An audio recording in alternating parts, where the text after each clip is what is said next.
اخر کې یو خبره زه عرض کوم صدقه فطر متعلق پرون ما تاسو ته د مسافرو متعلق یو خبره کړې و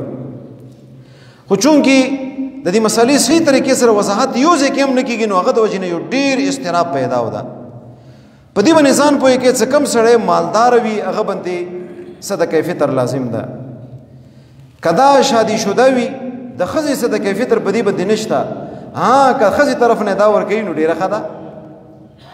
همدارنګې کوم بالغ اولاد ده بالغ اولاد نه صدقه فطر په ده باندې لازم نه ده هغه که مالدار وي په خپله به یې ورکوي ورته او که پلار ولګېدو بالغ اولاد طرف نه هم صدقه فطر وکړو ډېره ښه ده کم نابالغ اولاد ده هغه د پلار تابع دي نو پلار به هم د خپل طرفه نه او خپل نابالغ اولاد طرفه نه صدقه فطر ورکوي صدقه فطر څومره ده عام طور سره موږ غلې سره ورکوو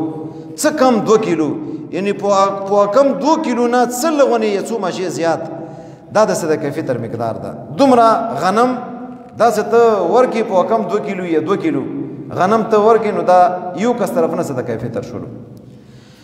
اوس یو سړی دغه په سفر کې ده او دغه کم نابالغ اولاد دغه په پاکستان کې د مثال طور سره دی ځای کې دی او هغه په قطر کې ده په دوبۍ کې ده په زوبۍ کې ده اوس که دغه سړی هغه ځای کې صدقه فطر ورکوي خپل طرف نه خپل اولاد طرف نه منسوسي شی څه هغه غنم دی غنم ورکوي هغه ځای کې که په کم 2 کیلو غنم ورکوي او کدا دی لکی ته ټلیفون وکي ورور ته یا بل رشتہ دار ته وایي چې ما طرف نه صدقه فطر غلا ورکا غنم ورکا نو کاغذ کې ورکوي به هم په کم 2 کیلو غنم به ورکوي او کدی چې هم غنم ورکوي په کم 2 کیلو غنم به ورکوي دې کې هیڅ قسمه اختلاف نشته کدا غنم غزه کې ورکوي او کدا دې کې ورکوي په دې کې هیڅ اختلاف نشته مسله دې چې راغله چې کوم دغه سړی د غنم نه ورکوي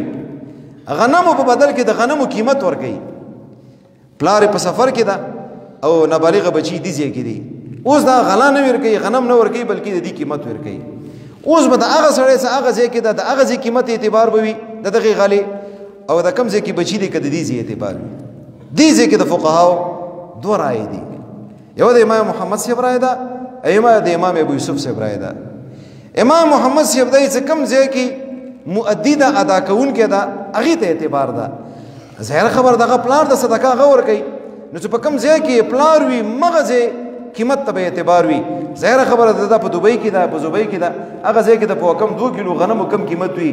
20 درهم وي 22 درهم وي هغه به خپل طرف نه هم دومره پیسې ورکوي او خپل کم بچي دي نابالغ بچي دي هغوی طرف نه به هم هغه دومره پیسې ورکوي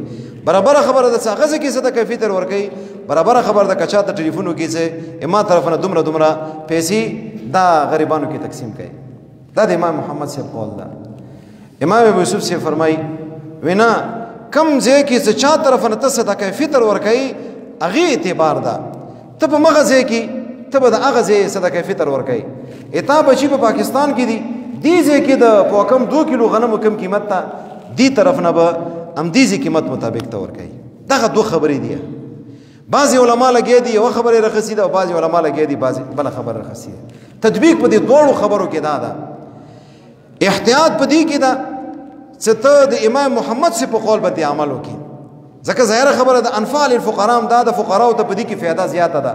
د 20 درهمو نه مثال طور سره 45 کې یو درهم نو 900 روپۍ شولې نو فقراو ته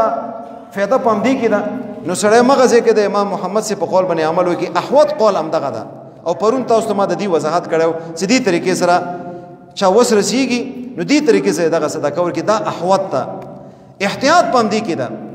او سہولت په دې کې د څه ته ولګېږي کم ځای کې تا بچي د مغه ځای چې څومره صدقه فطر د 120 روپۍ د لګېدې ځای دغه ته ورکړه خو داسې نه ده چې که بالفرض ته ولګېدې تا د دې ځای مطابق صدقه فطر وکړو تا صدقه فطر ونه شولو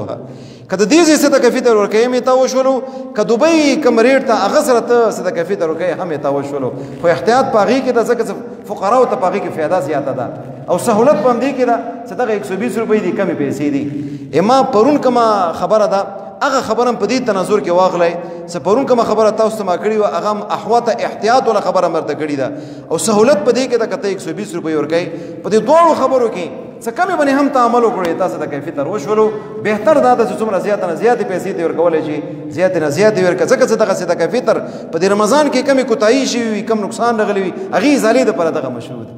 اخري خبره